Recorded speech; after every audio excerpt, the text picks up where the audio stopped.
লাগে, কোনো কিছু তো বাদ দিতে সব ভালো লাগে। একটা খাবার রিভিউ দিতে যাচ্ছি যেটা হলো গুড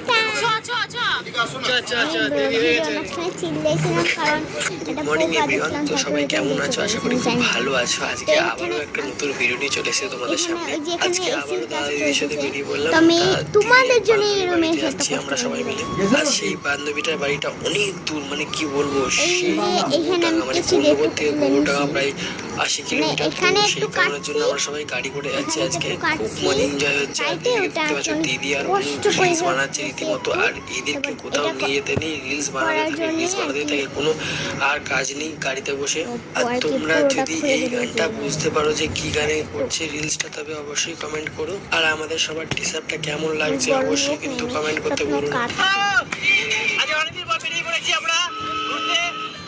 সেই হচ্ছে তোমাদের বলে এটা মনে হবে ওয়াটারমেলনের পিস, কিন্তু ভাবছি তার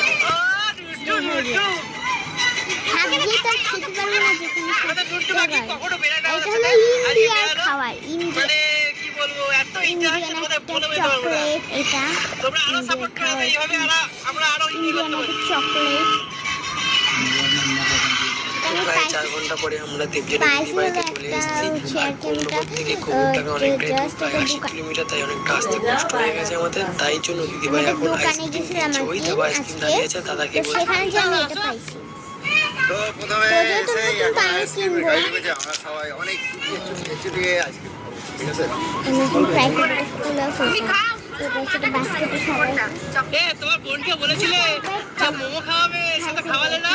এখন হ্যাঁ আবার সেই মোমোর কথা বললে কিন্তু আমি কিন্তু এবার রেগে যাচ্ছি। খাওয়াওনি আমাকে। এবার বলবো পেটে ব্যথা কার? আমার? আইসক্রিম সবসময় ভালো লাগে। হ্যাঁ? ওই তাহলে আইসক্রিম খাওয়াবে। আইসক্রিম খাওয়াচ্ছি। এইটা আছে, ও নাকি এইটা খাবে। এত মজা। তাহলে আমি ইয়েলো এটা কোনটা হবে তোমার কাছে বলো? কোনটা এটাও অনেক মজা। আর তোমার এখানে চিনি আছে, মানে চিনি লাগা কর্নেটো খাও না। মজা অনেক মজা। এটা এবং কি মিষ্টি। কর্নেটো ভালো কথা আছে।